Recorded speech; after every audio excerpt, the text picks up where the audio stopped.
wabarakatuh. Udah Uni dan kawan-kawan semuanya. Perkenalkan, nama Maike Cartika, nomor BP 1910412021. Maike selaku tutor mata kuliah Fisika Dasar 2 telah menjawab beberapa soal yang tertera pada bank soal sebagai persiapan untuk melaksanakan ujian tengah semester Fisika Dasar 2 nantinya. Soal pertama yaitu 3 buah muatan masing-masing 3 nanokulum terletak pada sudut-sudut suatu segi empat yang mempunyai panjang sisi 5 cm. Dua muatan yang terletak pada sudut berlawanan bertanda positif, sedangkan muatan ketiganya bertanda negatif. Jika ada muatan keempat sebesar 3 nanokulom terletak pada sudut keempat yang kosong, tentukan besarnya gaya pada muatan tersebut. Nah, untuk menyelesaikan soal ini, langkah pertamanya kita harus menggambar letak-letak dari muatan-muatan. Nah, di sini Maike membuat kode Q1, Q2, Q3, dan Q4 untuk membedakannya.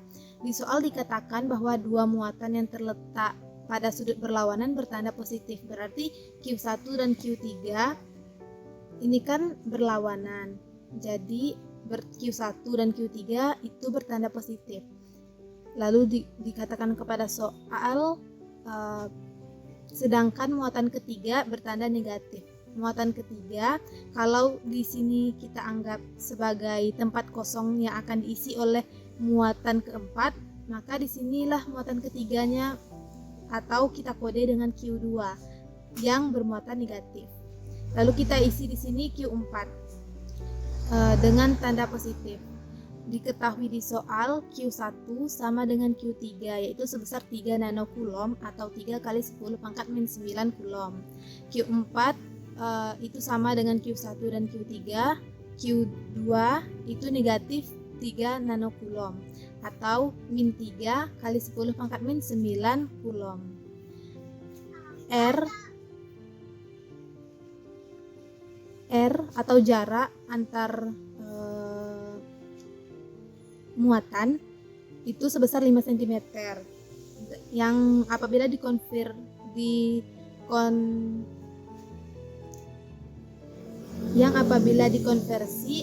akan menjadi 5 kali 10 pangkat min 2 meter. Ditanya tentukan besarnya gaya pada muatan tersebut, berarti pada muatan keempat kita misalkan itu F4 atau gaya total yang terjadi di muatan keempat. Pertama kita harus melihat dulu bagaimana reaksi atau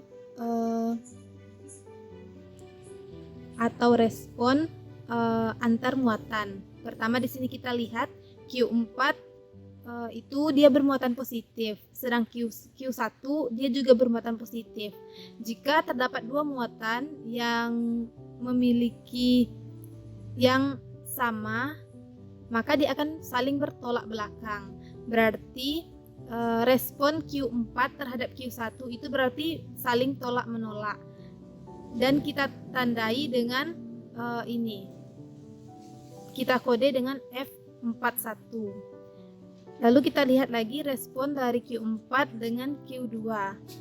Di sini Q4 bernilai positif, sedangkan Q2 bermuatan negatif. Jadi respon Q4 terhadap Q2 itu tarik-menarik karena mereka memiliki nilai yang berbeda. Dan kita kode dengan F42. Terakhir kita lihat respon dari Q4 dengan Q3. Karena muatan mereka sama yaitu positif, jadi mereka akan saling tolak-menolak. Dan kita kode respon Q4 dengan Q3 ini kita kode dengan F43. Nah, untuk menentukan berapa total gaya dari muatan keempat ini, kita akan mencari satu-satu gaya yang bekerja di sekitar muatan Q4, yaitu F4 sama dengan F41 ditambah F42 ditambah F43. Pertama, kita cari F41 terlebih dahulu. kita menggunakan rumus K Q tak retak, atau K dikali Q4 dikali Q1 dibagi R kuadrat. K ini adalah konstanta dan nilainya itu tetap, yaitu 9 kali 10 pangkat 9 Newton meter kuadrat per Coulomb kuadrat dikali dengan Q4. Q4 dan Q1 nilainya adalah 3 kali 10 pangkat min 9 Coulomb, maka dimasukkan lalu dibagi dengan jaraknya yaitu 5 kali 10 pangkat min 2 meter dikuadratkan. Lalu 10 pangkat 9 yang di sini dengan 10 pangkat min 9 ini bisa dicoret dan menyisakan 81 dikali 10 pangkat min 9 dibagi 5 kali 5 25 kali 10 pangkat min 4. Lalu 81 dibagi 25 ini hasilnya 3,24, sedangkan pangkat 10 pangkat min 4 ini ketika dipindahkan ke atas dia menjadi min 9 ditambah 4, sehingga hasil dari F41 ini adalah 3,24 kali 10 pangkat min 5 Newton. Selanjutnya kita mencari F42 menggunakan rumus yang sama, dan bedanya di sini adalah muatan Q2. Karena Q2 bermuatan negatif, maka hasil akhirnya akan negatif. Lalu kita akan cari lagi F43 menggunakan rumus yang masih sama. Ini F43 nilainya sama dengan F41 karena muatan kita itu kan tidak beragam-ragam angkanya, yaitu angkanya cuman sama 3, tapi yang membedakannya adalah tanda positif dan negatifnya atau nilai positif dan negatifnya. Maka dari itu untuk nilai F4 tadi rumusnya itu kan F41 ditambah F43 ditambah F42. Maka tinggal dimasukkan angka-angka yang telah kita dapatkan tadi, dan hasil akhir untuk besar gaya pada muatan 4 itu yaitu 3,24 kali 10 pangkat min 5 Newton. Mungkin sekian pembahasan dari soal nomor 1. Mohon maaf apabila ada kesalahan atau kejanggalan.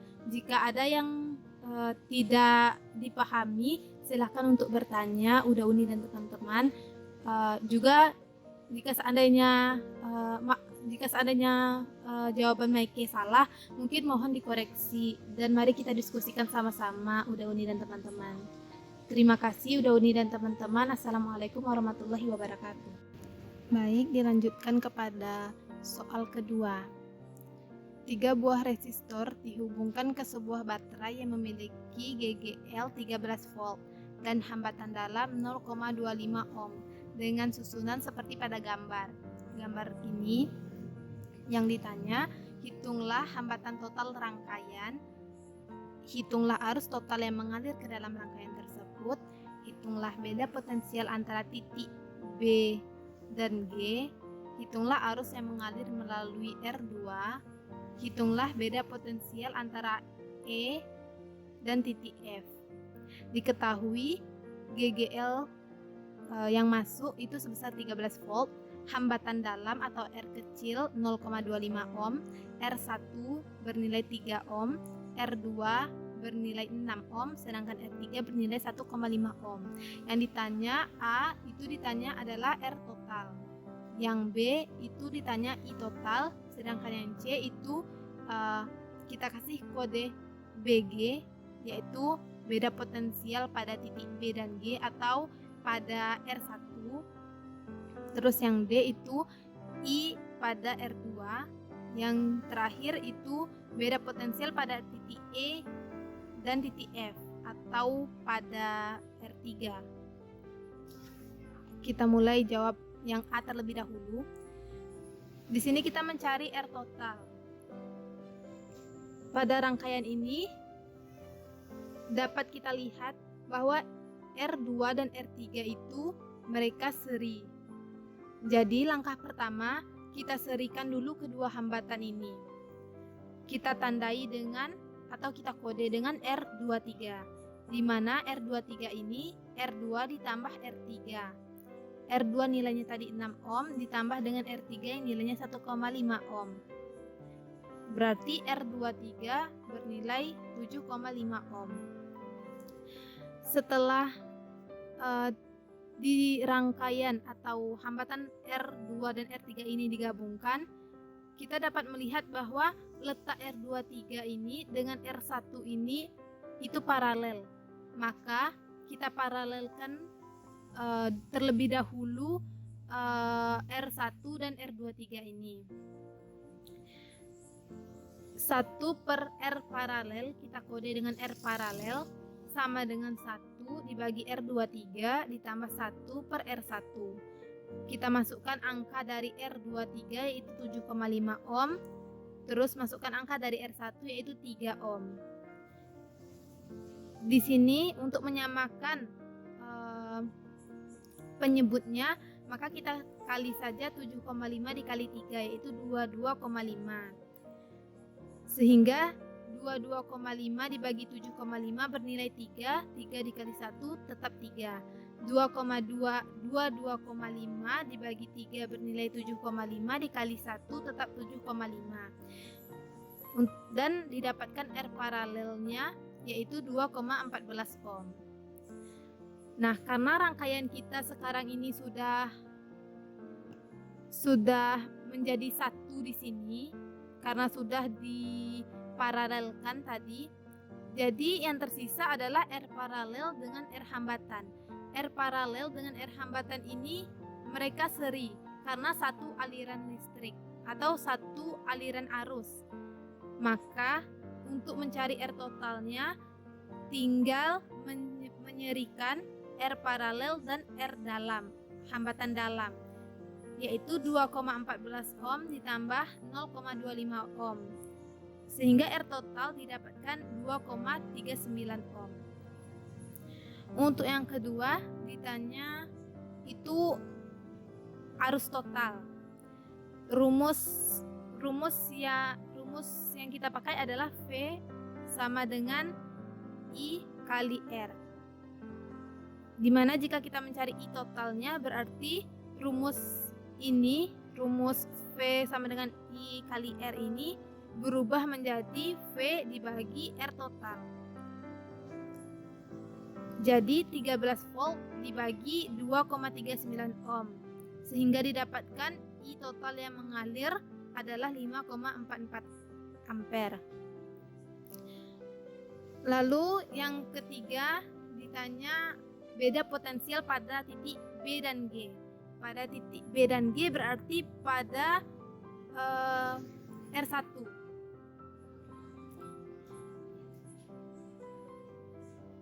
Karena tadi rangkaian kita jadi seperti ini kan, untuk hambatan R paralel ini kita perbesar lagi atau kita urai lagi seperti contoh pada gambar.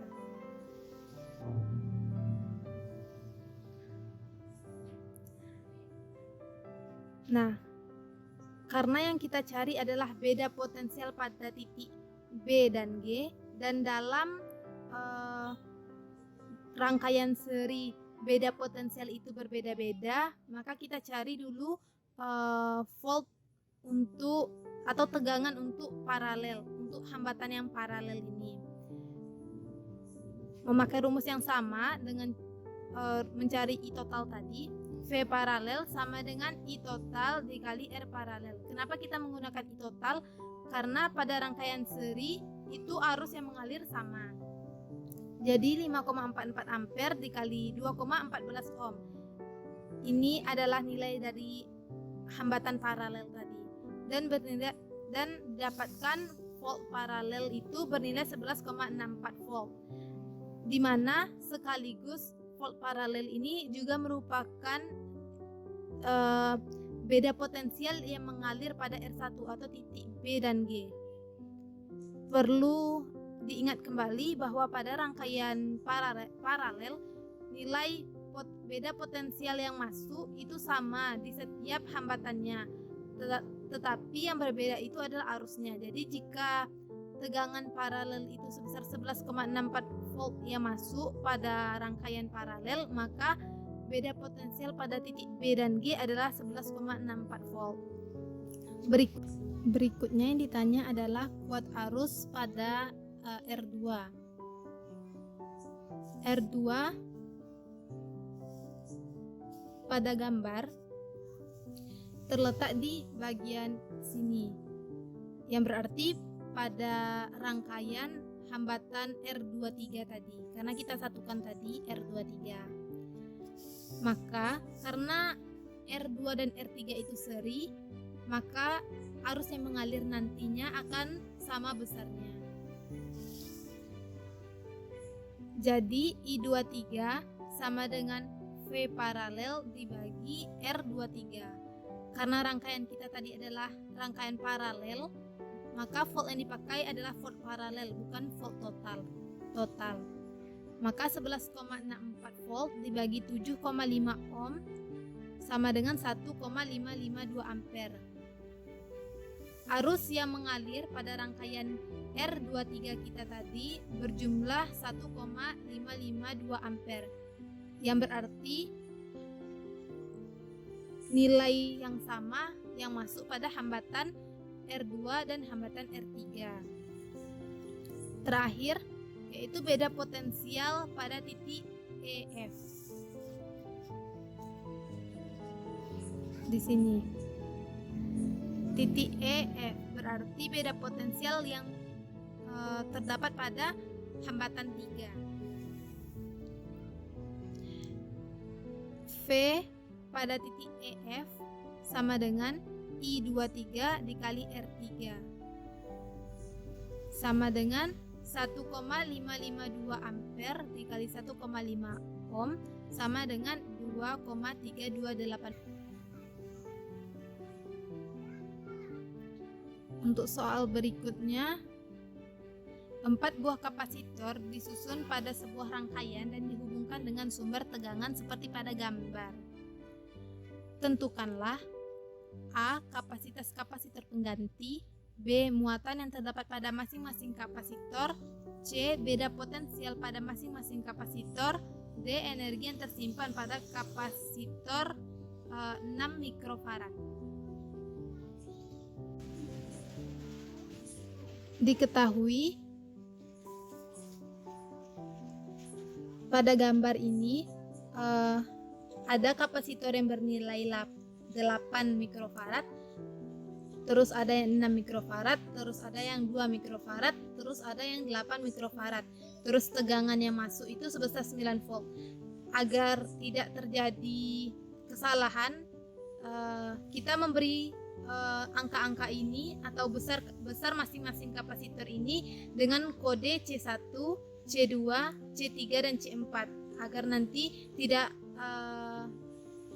terjadi kesalahan dalam pemasukan angkanya nanti.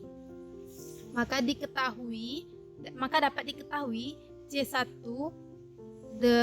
besar kapasitornya 8 mikrofarad atau sama dengan 8 kali 10 pangkat min 6 farad, C2 6 mikrofarad atau sama dengan 6 kali 10 pangkat min 6 farad, C3 2 mikrofarad atau sama dengan 2 kali 10 pangkat min 6 farad, lalu C4 sama dengan 8 mikrofarad atau 8 kali 10 pangkat min 6 farad. Dengan besar tegangan yaitu 9 volt. Ditanya kapasitas kapasitor pengganti itu maksudnya adalah C total, muatan yang terdapat pada masing-masing kapasitor. Berarti yang ditanya adalah Q1, Q2, Q3, dan Q4. Yang ketiga ditanya beda potensial pada masing-masing kapasitor. Berarti itu yang ditanya adalah V1, V2, V3, dan V4. Terakhir, energi yang tersimpan pada kapasitor 6 mikrofarad. Untuk mencari energi yang tersimpan itu lambangnya U. Di Maike buat kode U2 karena 6 mikrofarad ini terletak pada kita misalkan tadi adalah C2. Jadi yang ditanya U2. Langsung saja kita jawab yang pertanyaan pertama, yaitu kapasitas kapasitor pengganti atau C total. Dapat kita lihat pada gambar bahwa C2 dan C3 ini mereka ada rangkaian paralel. Pada kapasitor pada kapasitor untuk mencari kapasitas kapasitor pengganti rangkaian paralel itu kebalikan dari rangkaian paralel di arus listrik. Jadi untuk menyatukan atau memparalelkan C2 dengan C3 ini kita kasih kode C23. C23 sama dengan C2 ditambah C3 sama dengan 6 kali 10 pangkat min 6 farad ditambah 2 kali 10 pangkat min 6 farad. 8 ditambah 2, 6 ditambah 2 yaitu 8. Jadi untuk C23 ini kapasitas kapasitornya 8 kali 10 pangkat min 6 farad. Karena ini sudah jadi C23, kapasitas kapasitor C23, maka rangkaian atau muatan yang mengalir nantinya rangkaian sudah menjadi seri. Untuk mencari kapasitas kapasitor atau untuk menyerikan kapasitas kapasitor itu kebalikan dari rangkaian seri arus listrik. Berarti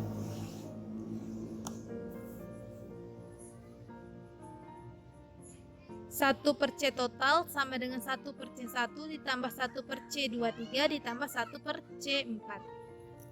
Langsung saja nilai C1 8 kali 10 pangkat min 6 farad, C23 tadi 8 kali 10 pangkat min 6 farad, dan nilai C4 adalah 8 kali 10 pangkat min 6 farad. Karena ketiganya memiliki penyebut yang sama, jadi 1 tinggal ditambahkan.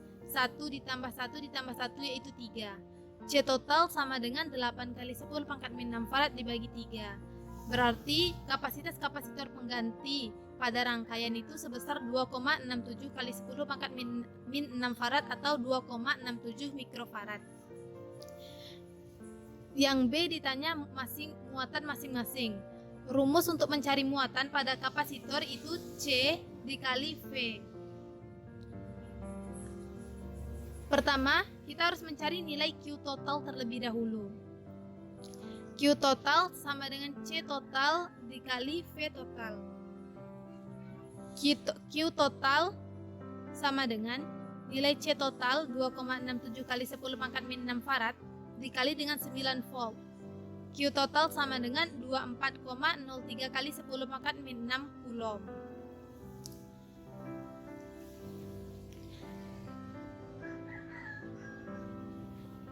Nah, karena rangkaian pada gambar tersebut sudah kita serikan semua, jadi dalam kapasitor itu jika rangkaian seri, muatan yang mengalir adalah sama. Dengan kata lain, Q total ini memiliki nilai yang sama dengan Q23, sama dengan Q1, dan juga sama dengan Q4. Atau untuk Q1 nilainya 24,03 kali 10 pangkat min 6 coulomb, untuk Q4 juga 24,03 kali 10 pangkat min 6 coulomb. Berbeda dengan Q2 dan Q3, karena Q2 dan Q3 ini tadi rangkaiannya paralel, tetapi muatan yang masuknya tetap sama dengan Q1, Q1 dan Q4. Tapi kita cari dulu beda potensial yang mengalir di rangkaian 23 tadi. V23 sama dengan Q23 dibagi C23. Rumus ini merupakan konversi dari rumus yang di atas ini, atau perubahan sistematika dari rumus yang di atas ini. Kita masukkan muatan yang mengalir pada Q23 yaitu 24,03 kali 10 pangkat min 6 coulomb dibagi dengan C23. C23 ini tadi 8 kali 10 pangkat min 6 farad. 10 pangkat min 6-nya bisa dicoret, jadi tinggal 24,03 dibagi 8. Kita bulatkan menjadi 3. Jadi tegangan yang masuk pada Q23 ini adalah 3 volt. Pada rangkaian kapasitor paralel, besar atau nilai tegangan adalah sama. Jadi V V23 ini nantinya bakalan sama dengan V2 dan V3. Langsung saja kita cari Q2. Q2 berarti rumusnya jadi C2 dikali V23 sama dengan 6 kali 10 pangkat min 6 farad dikali 3 volt menjadi 18 kali 10 pangkat min 6 coulomb. Untuk Q3 itu C3 dikali V23 sama dengan 2 kali 10 pangkat min 6 farad dikali 3 volt sama dengan 6 kali 10 pangkat min 6 coulomb. Jadi inilah muatan masing-masing kapasitor tadi. Untuk mencari tegangan, beda tegangan masing-masing kapasitor, maka langsung saja kita masukkan angka-angka yang sudah kita dapatkan sebelumnya tadi, udah Uni dan teman-teman. Dan terakhir itu yang ditanya adalah energi yang tersimpan di dalam kapasitor yang bernilai 6 mikrofarad. Sebagaimana yang kita tahu, nilai untuk energi yang tersimpan itu adalah setengah CV kuadrat. Karena yang kita cari itu energi yang tersimpan pada C2 atau 6 mikrofarad tadi. Jadi rumusnya kita buat menjadi U2 sama dengan setengah C2 dikali V2 kuadrat. Kita masukkan angka-angka yang sudah kita dapat sebelumnya tadi. Setengah dikali 18 kali 10 pangkat min 6 coulomb dikali 3 volt dikuadratkan. Di mana 18 dengan 2 ini bisa dicoret. Tinggal menjadi 18 bagi 2 jadi 9. 3 kali 3 ini juga jadi 9. 9 kali 9 itu nilainya 81. Jadi energi yang tersimpan itu 81 kali 10 pangkat min 6 joule. Udah Uni dan teman-teman. Mungkin sekian pembahasan dari Maike. Mohon maaf apabila ada salah dan juga ada kekurangan. Mungkin jikalau ada yang ragu boleh langsung ditanyakan, dan jika ada jawaban Maiki yang rasanya salah atau harusnya bukan seperti ini, mari kita diskusikan sama-sama udah Uni dan teman-teman, karena Maiki juga masih belajar udah Uni dan teman-teman. Terima kasih atas perhatiannya udah Uni dan teman-teman. Maike akhiri dengan wabillahi taufiq wal hidayah. Wassalamualaikum warahmatullahi wabarakatuh.